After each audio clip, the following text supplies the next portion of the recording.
The triple-digit victim count here means that there will be thousands of people who knew someone that was in the Pulse nightclub. I'm standing beside one of the multiple trash piles that fill this illegal dump. Look, there's even a boat here. A real celebration here off of Augusta Avenue in the heart of the 162nd State Representative District as supporters of Reverend Carl Gilliard celebrate the win tonight. The time estimate on dealing with this tree alone is about 2 or 3 hours. That's one tree.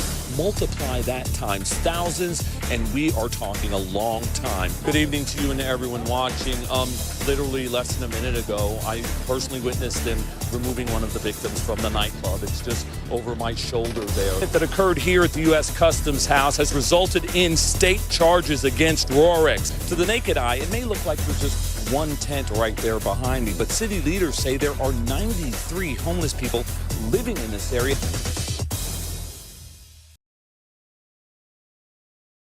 I'm standing inside the auditorium at Eastern Greenbrier Middle School, where the school board is set to begin a regularly scheduled meeting. One of the delegations on the agenda for this meeting will address allegations of continued racial bullying. There are two sisters, a pair of them, from Greenbrier West High School, Daedriel and Sinceria Carey, who say they walk a gauntlet of racial slurs when they go to and from class. And tonight, the local president of the chapter of the NAACP, as well as the girl's mother, want to approach the school board and get some answers. What I'm holding here, this file contains all of the policies regarding bullying, and they want answers as to why nothing in these pages seem to apply to years of complaints about the bullying.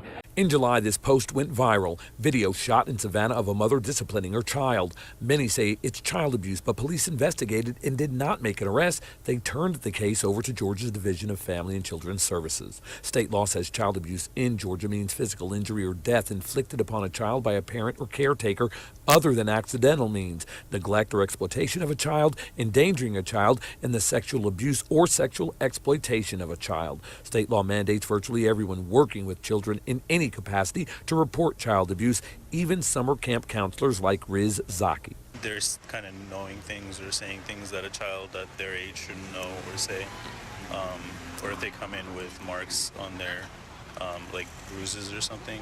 Susan Boatwright works for the Division of Family and Children's Services, or DFACS. She says the signs are spot on and people in the general public are their ally in the fight against child abuse. To call and let us know if you think a child is in danger or in harm's way. That's the first step. But our work really begins when we get that call. We 100% rely on the community to alert us. Boatwright says it's important for people to make a call because erring on the side of caution is better than doing nothing at all.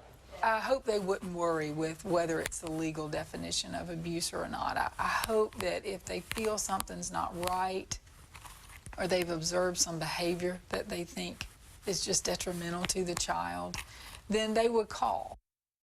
Local laws commonly called Jim Crow denied blacks basic civil rights, making travel to and from the South dangerous. Things we take for granted on a road trip, like filling the tank, getting something to eat, and even finding a room for the night. During segregation, if you pulled into the wrong business, it could lead to arrest or even worse. This situation led to the development of a publication that helped pave a safer way for African Americans to freely move about the country. Jim Crow came about after slavery ended. Then it was another way of enforcing racial segregation. And actually there were laws that states had to enforce racial segregation.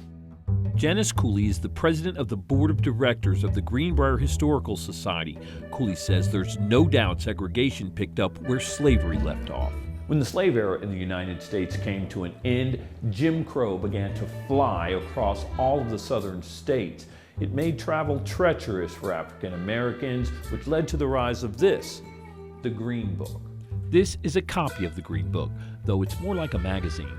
It's not named for its color, it's green because the man who created it is Victor Hugo Green, a postman in New York City in the 1930s. Mr. Green came up with the idea of a travel guide for black travelers in the U.S. before segregation was outlawed. Cooley says she believes Green's personal experiences led him to find a way to avoid the pitfalls of segregation when making pit stops on the road. And that's exactly what it was. Mr. Green probably learned firsthand what it was like traveling from Harlem to Richmond, where his wife was originally from. And when they would travel there, he found that it was very difficult to get gas, to stop and get something to eat along the way. And then that's kind of spearheading him to start this idea. The Green Book started in New York City in 1936, a borrowed idea from the Jewish community. He also spoke to some of his Jewish friends. There was already a magazine or a book that the Jewish people had published for that same reason, to help people who were traveling. The Green Book quickly became quite popular among African Americans in the community because many who lived in the North still had family living in the South. Up until that time, it was very difficult for people to travel and know where to stop, to get gas, to get something to eat. And the other thing too is, during the Jim Crow era, they had what they called the sundown laws, where you couldn't, an African American could not go into certain towns after a certain time of day, or you could be arrested. Mr. Green was able to get enhanced distribution thanks to support from the forerunners of ExxonMobil, back when they were still Esso gas stations. The Green Book featured listings for virtually everything the traveler might want: food, car repair, beauty and barbershops, and eventually the Green Book became a bona fide travel guide, including vacation suggestions for its readers. Long before there was an Airbnb, people, both black and white, listed rooms for rent for travelers. The listings would provide an address, but I couldn't help but notice the absence of phone numbers and prices. People didn't have telephones on a... If they did, they were party lines. Exactly, and so most of the listings don't include any phones, but they were willing to do this. And a lot of people weren't in it just for the money. They were in it because they wanted to really help people who were traveling. 69-year-old Bernitha Vaughn died here at the intersection of Maupaw Avenue and Harmon Street, killed by 20-year-old Kareem Felder when he slammed into her car. In their first statement, the SCMPD says minutes before the fatal collision, Felder pulled into a car wash at Victory Drive and Skidaway Road, where detectives with Metro's undercover narcotics unit approached his car on foot. It says Felder fled, and minutes later he T-boned Vaughn's vehicle about a mile and a half away. It never says those detectives chased or were involved in a pursuit with Felder. I beg to differ, not from what everybody told me as we were watching this unfold. My dad called me and told me he got caught up in it and he had to pull over to the side because they were chasing this guy around the neighborhood. The pursuit policy for the police department is a 9-page document. Inside, it outlines the purpose, policy, and procedures. It says a pursuit is only justified when an officer has reasonable grounds to believe that the offender has committed or is attempting to commit a forcible felony or violent act. It also says when a chase should end and when it shouldn't happen at all. One of the prohibited actions is any pursuit by vehicles that are not marked. We checked with WSAV crime expert, retired Major Jerry Long. But the policy clearly states that there is not to be a vehicular pursuit with unmarked units. The news release does say it was undercover detectives who approached Felder, but no word as to their vehicles. Witnesses say those vehicles weren't marked. In most situations, discretion is the better part of valor, where you go and get a warrant and you attempt to get this person when they're on foot, not in a vehicle. I don't really believe that there should be high-speed chases in residential areas like this here with kids getting out of school. I'm coming to you from the heart of the Midway Carnival at the Reitenhofer shows here at the 99th edition of the State Fair of West Virginia. And I've got to tell you, we took the time to ask people what's their favorite ride. I'm standing in front of it. It's the intersection of excitement and adrenaline, and they call this ride the Beast. What's your favorite ride here at the carnival? The Beast. What's so special about the Beast? Just fun. How much adrenaline gets pumping when you're on that thing? A lot. There's more than fun with the rides to be found at the State Fair of West Virginia. There's the kind of fun that comes from funnel cakes and other fair food. But there is other food on display. It is a serious competition where cooks from across the state converge on the fairgrounds, and they're all going for a blue ribbon. Many people are familiar with the competition among livestock and farm exhibitors, but there's also fierce competition among those who take the end product of the farm-to-table process and vie to be named best of the best. The food exhibitors are housed in the West Virginia building on the fairgrounds. The building is where cooks' submissions are on display. There are all manner of delectable dishes, sweet treats, savory eats, and more. There are 17 different divisions in all, and people from every corner of the Mountain State are represented here. From food to the stables, where the strength of some of the most powerful livestock on display at the State Fair of West Virginia are being readied for their big show. Draft horses compete. It's a strength test. Yeah, it's a strength test is what it is. Yep, who pulls the most and the farthest. These are the absolute biggest horses I've seen close up in my whole life. Full disclosure, most people don't know I have a great fear of these animals. In fact, never have I ever even sat on a horse, much less ride one. Photojournalist Jessica Nuzzo urged me to face that fear and give it a try. It was hard to do since I know people can die riding horses. But to borrow a line from a song, it was time for me to cowboy up.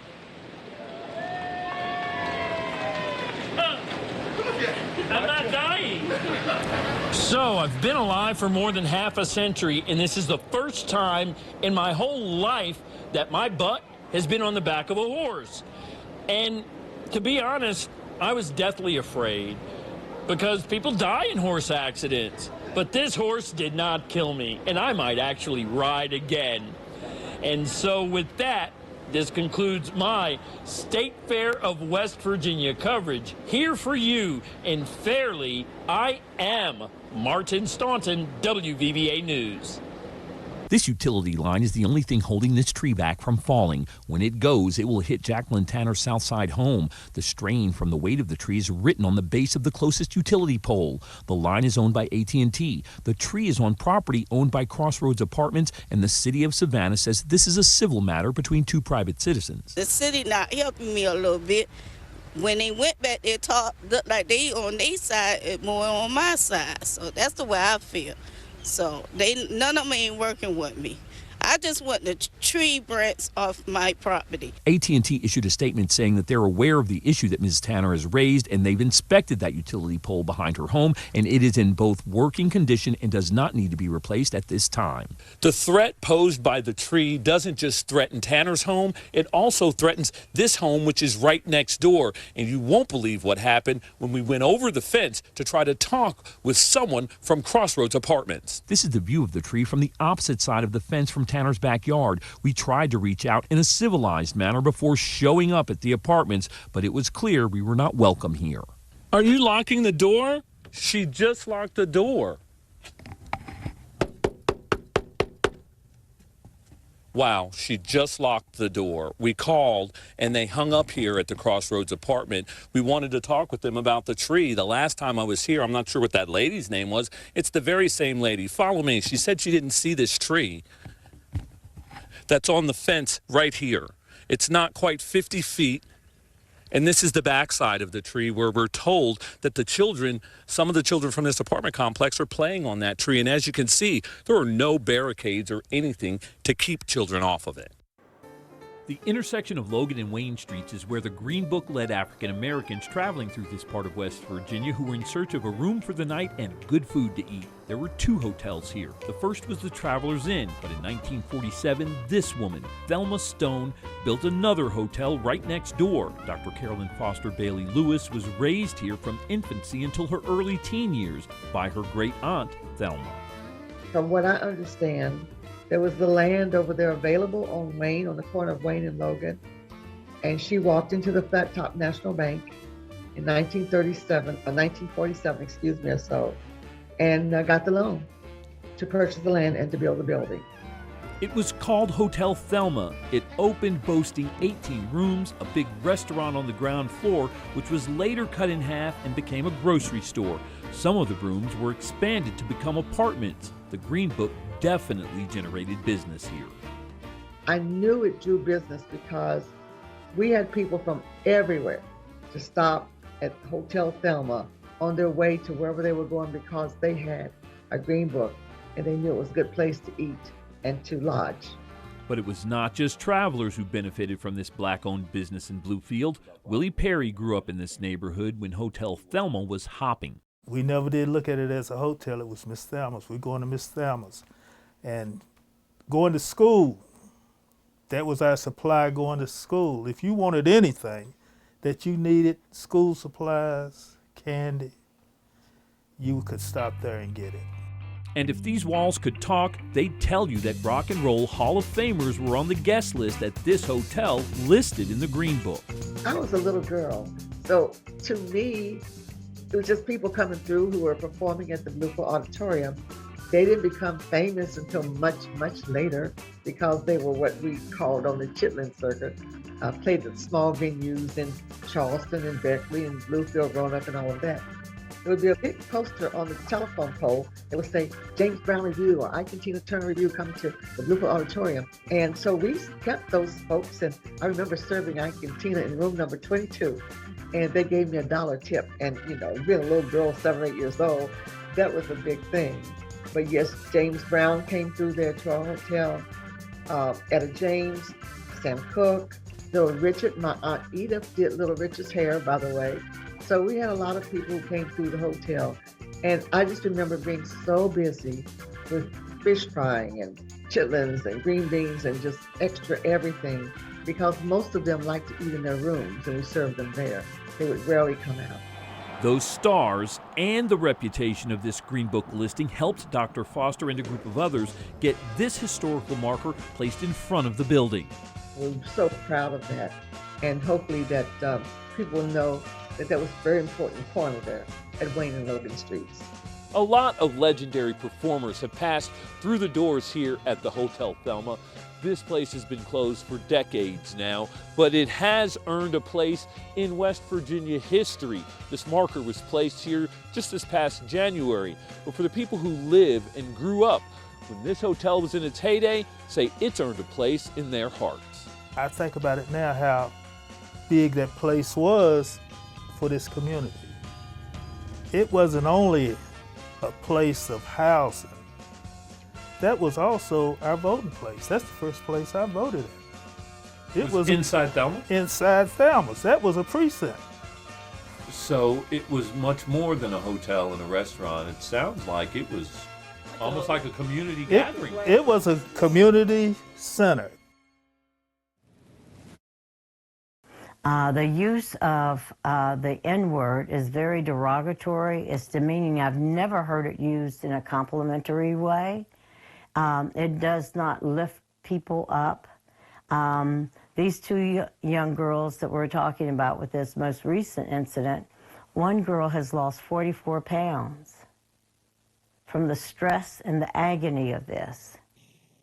That's Loretta Young, president of the local chapter of the NAACP in Greenbrier County. Young is talking about what these two sisters have reportedly been going through at Greenbrier West High School. Young says they are two of the 11 students of color in the student body of more than 400 at Greenbrier West.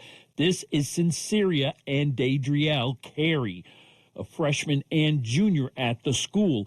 Even though it's Easter break, their mother, Nicole, has no plans on sending them back after what happened the last Friday they were in school on March 15th. I don't know what's going to happen. So, you know, after all this has came about, I did decide you guys aren't going back down to that school. I'm not going to say that for next year, but I'll be honest, that school isn't offering, it's not offering safety. It's not offering enough education to even say all what the school's worth. It's not offering anything but beating my kids' self-esteem down and making them feel bad just because of what color they are. Dadrielle, The younger Carrie's sister says the racially charged verbal attacks are relentless inside Greenbrier West. The racism, people always saying stuff about us, and it never quits. It just never stopped. For this freshman, it started the very first week of school in August. So my sister was in class, and for like 3 days, he was calling her fat and the N-word and all of this, and she told me about it. And I was at school, and he came walking down the hall, and I went up to him, and I yelled at him, and I was like, who do you think you are saying this and everything? And I fought him at school, and then I got suspended, and he didn't get in trouble for anything. He didn't get in trouble at all. But the trouble with the racial tension accelerated on March 15th when the girls found out about this wall with racially charged graffiti written inside the welding shop inside the school. The wall had Dadriel's name on it. The remarks are just too vulgar to show in this report. So I walked back to the room, and I turned the light switch on, and right when I flicked the light switch on, it's right there on the light switch, just the Day-Day wall. And I was like, well, I guess it's there. So we took pictures of it, we took videos of it, and we left. And none of the boys have gotten in trouble for it. None of them, because they're blaming me for it. They said I wrote it. They said I wrote it, and they don't. What does that feel like?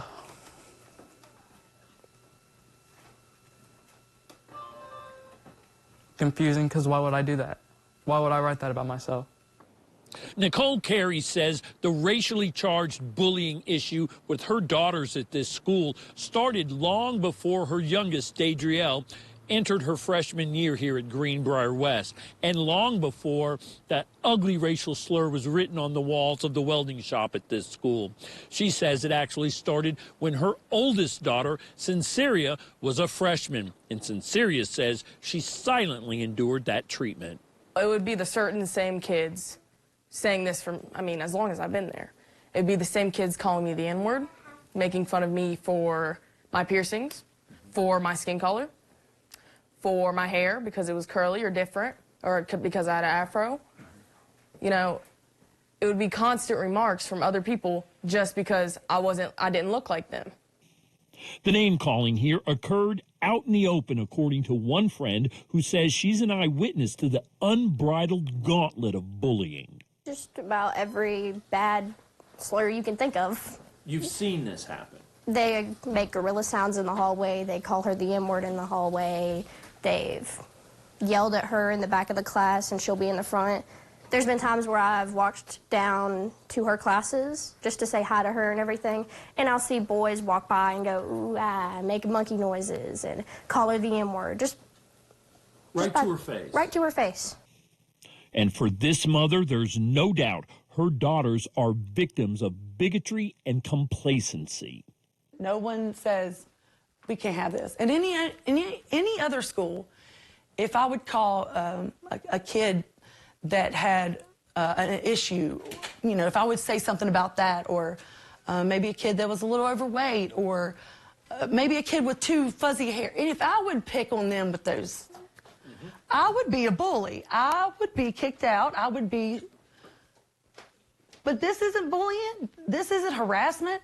This isn't a hate crime. When you have kids writing on a board, I hate Niggers like her, and point to my daughter's name, that's a hate crime. Honestly, the only thing I want is a world where people are better.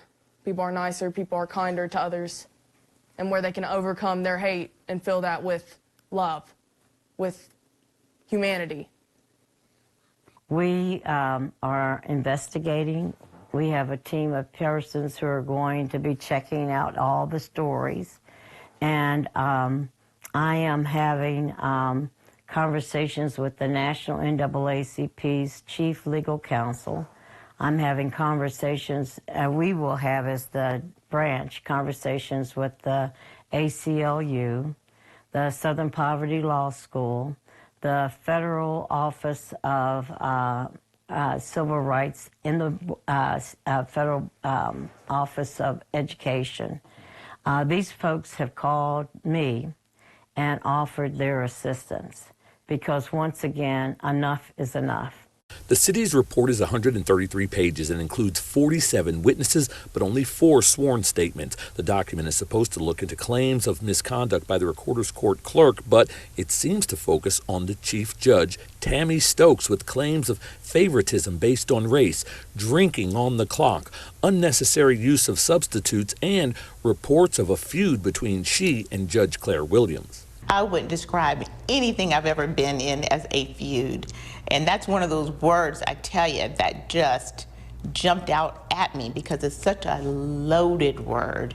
Judge Stokes says there were a lot of surprises when she read the city's report, including claims she drinks on lunch breaks. That is certainly one of those things that I find absurd. And again, not who I am. I try to be professional and carry myself a certain way. It's ridiculous. The city report also contains a lot of talk of favoritism among Recorder's Court employees based on race. You know, they're saying you're guarding the blackness of Recorder's Court. There's no need to do that. And again, that's not who I am. I'm obviously a black woman, and I am proud of that. But I'm also a very inclusive woman, a very inclusive thinking woman. That's another one of those mischaracterizations. Where that came from, I don't know. And so what I'm doing is finalizing the report that was initiated by the city, wrongly initiated by the city, but initiated by the city.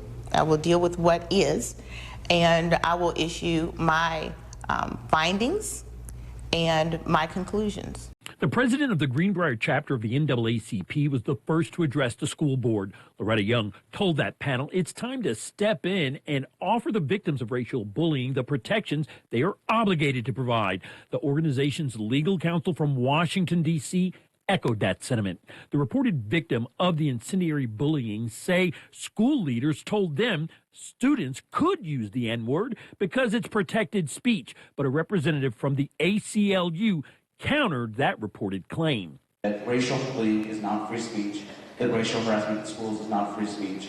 In fact, we have an affirmative duty in our schools. It's written in federal policy, it's written in state policy to prevent that sort of racial bullying. So I want to make that very clear. There's no free speech defense for any of this sort of bullying and harassment. The president of the school board did offer a response. While we understand the community's interest and concern in addressing such matters, it's important to understand that student privacy rights under FERPA, Family Educational Rights and Privacy Act, prevent us from discussing student cases and incidents. Wyatt went on to say that mandatory privacy issues prevent them from full disclosure of disciplinary actions, but it's of very little comfort for this 10-year-old White Sulphur Springs elementary student. Maxwell Miller, whose grandmother brought him to this meeting because his story mirrors that of the two sisters who attend Greenbrier West High School, even though he goes to a different school on the other side of the county.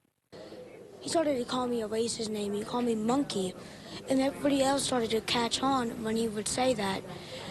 So then you would have multiple kids saying, calling me the M-word. In 5th grade, it just made it a lot worse. They would say it during class, lunch, music, outside waiting for the bus. It follows me everywhere, basically. Maxwell, when those children are saying that to you, what's it feel like right here? How do you feel when you hear that? Really angry. I feel sad. I don't like when they say stuff like that because it hurts.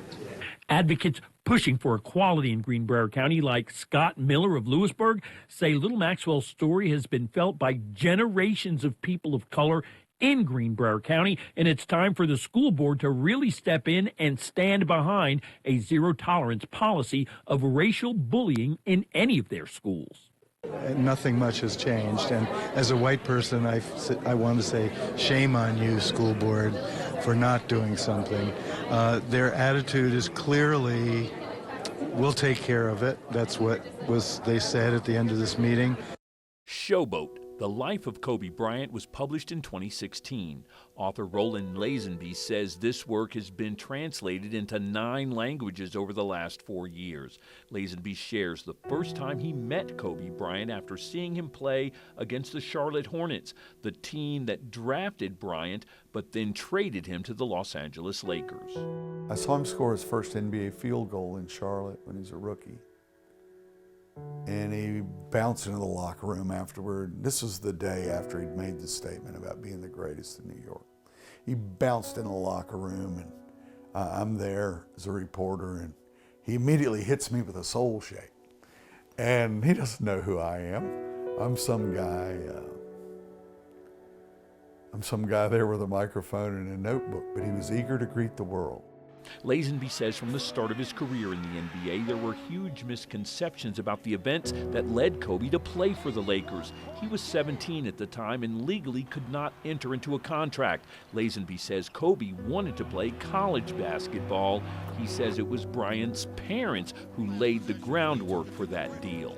They lived a fabulous life, but by the time Kobe came of age for college or the pro life, they were having a hard time keeping up with their standards, and so they were eager, and Kobe was brilliantly confident and a very fine young player. He worked and worked and worked at it, but he really knew nothing about the team game, about the kinds of things it took to be successful. And he really wanted to go to Duke. Bryant had unabashed confidence in his ability and his push to be the best, and that drive fueled a career arc that made him one of the best players ever to step on the court.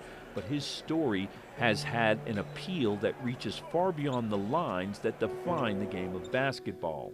Kobe's future is now unrealized, and Lazenby says the world lost a Renaissance man, somebody who can reach across many things and be inspiring and splendid and magnificent and full of surprises.